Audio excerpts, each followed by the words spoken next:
वैराग्य क्या है? मनोवांछित सुख भोगते हुए मनुष्य यदि सत्य के प्रति अंधा भी हो जाए तो भी उसके मन में ये प्रश्न उठ सकता है कि ये सब भोगने वाला मैं कौन हूँ? यही सत्य के साक्षात्कार की पहली सीढ़ी है। कटीली झाड़ियों से भरे मैदान पर से नंगे पैर नहीं चला जाता। उस पर से चलने के लिए या तो पूरे मैदान को चमड़े से ढक देना होगा या फिर अपने पैरों में चमड़े के जूते चढ़ाने होंगे। समूचे मैदान को चमड़े से मढ़ना असंभव है, अतः पैरों में जूते पहनना ही उपयुक्त है। इसी तरह इस वासनापूर्ण संसार में असंख्य कामना वासनाओं की पीड़ा से छुटकारा पाना हो तो या तो सभी वासनाओं की पूर्ति हो जानी चाहिए या फिर सभी का त्याग हो जाना चाहिए। परंतु वासनाओं की पूर्ति होना कभी संभव नहीं, क्योंकि एक वासना को पूरी करने जाओ तो दूसरी वासना आ खड़ी होती है। इसलिए ज्ञान, विचार और संतोष के द्वारा वासनाओं का त्याग करना ही उपयुक्त है। दांत को खुजलाते समय तो आराम मालूम होता है, पर बाद में उस जगह असह्य जलन होने लगती है। संसार के भोग भी ऐसे ही हैं। शुरू में तो वे बड़े ही सुखप्रद मालूम होते हैं, परंतु बाद में उनका परिणाम अत्यंत भयंकर और दुखमय होता है। एक चील की चोंच में एक मछली पकड़े हुए उड़ते देख सैकड़ों कौवे और चील उसका पीछा करने लगे तथा उसे टोंचते और काटते हुए मछली को छीनने की कोशिश करने लगे। वे चील जिधर जाती ये कौवे और चील भी चिल्लाते हुए उधर ही जाते। अंत में परेशान होकर उसने मछली फेंक दी। तुरंत ही दूसरी चील ने वह उठा ली। देखते ही देखते सभी कौवों और चीलों ने पहली चील को छोड़ दूसरी का पीछा करना शुरू कर दिया। तब वह पहली चील निश्चिंत होकर एक पेड़ की डाली पर चुपचाप बैठ गई। उसकी इस शांत और निश्चिंत अवस्था को देख अवधूत ने उसे प्रणाम करते हुए कहा, तुम मेरी गुरु हो। तुमने मुझे सिखाया कि संसार की वासनाओं और उपाधियों को छोड़ देने से ही शांति मिल सकती है, वरना महान विपत्तियां झेलनी पड़ती हैं। घोड़ों की आंखों पर दोनों ओर से अंधोटी लगा देने पर ही वह सीधे रास्ते चलता है। उसी भांति संसारी मनुष्य के मन की बहिर्मुखी वृत्तियों को विवेक वैराग्य रूपी अंधोटी के द्वारा रोक देने पर ही वह कुमार्गों में न भटकते हुए सीधे ईश्वर के पथ पर अग्रसर हो सकता है। कागज पर अगर तेल लगा हो तो उस पर लिखा नहीं जा सकता।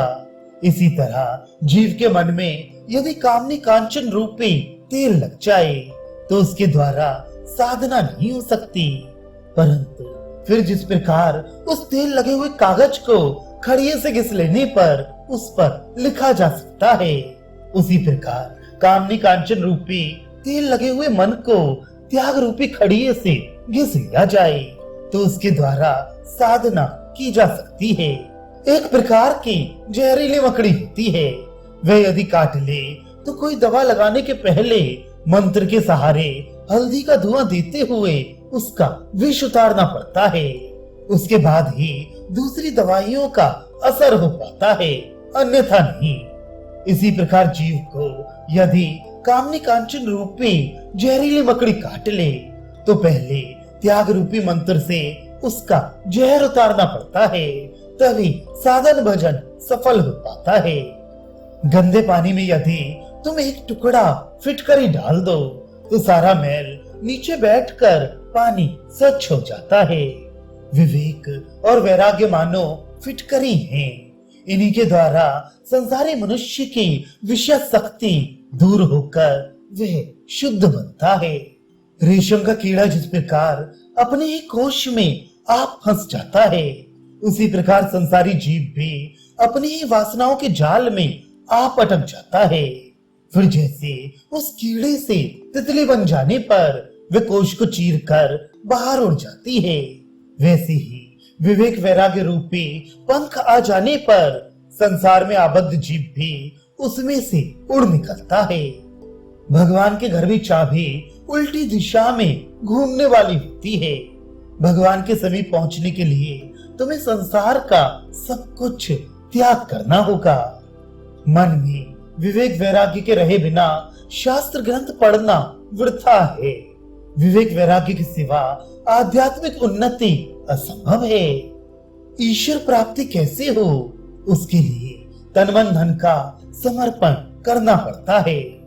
बद्ध जीव के मन की अवस्था कैसी हो तो उसे मुक्ति मिल सकती है।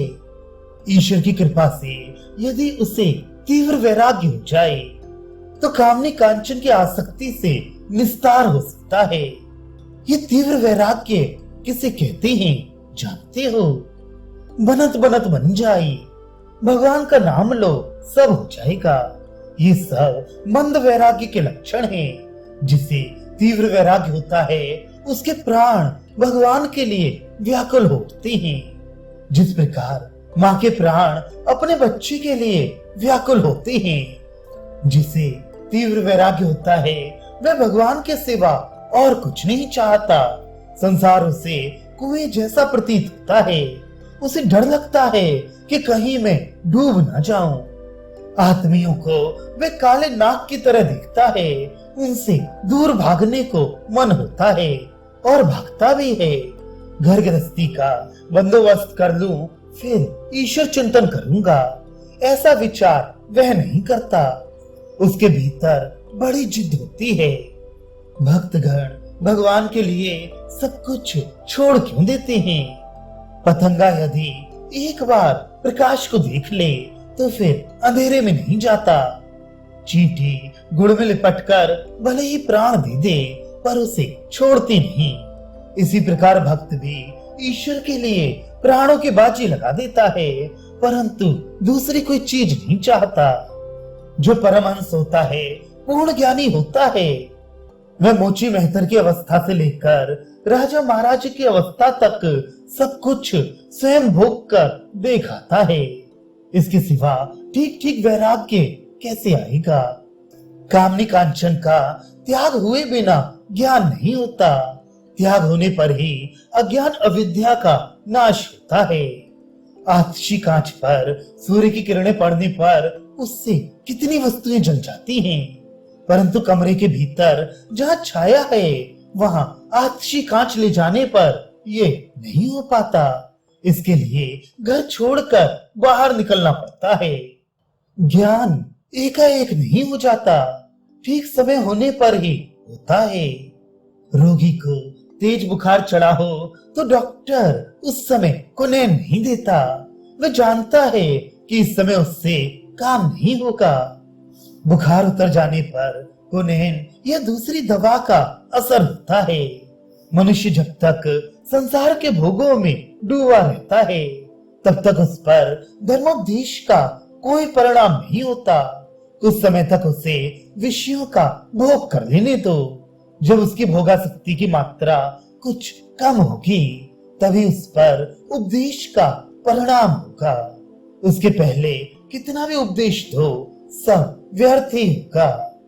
छोटे बच्चे कमरे में अकेले गुड़िया लेकर निश्चिंत होकर अपनी ही धुन में खेलते रहते हैं, परंतु जो ही वहां उनकी माँ आ पहुंचती है कि वे गुड़िया छोड़कर मामा करते हुए उसकी ओर दौड़ पड़ती हैं। इस समय तुम लोग भी धन मान यश आदि की गुड़िया लेकर संसार में मग्न होकर खेल रहे हो। किसी बात की चिंता नहीं है, परंतु यदि तुम आनंदमय माँ को एक बार भी देख पाओ तो फिर तुम्हें धन मान यश आदि नहीं पाएंगे।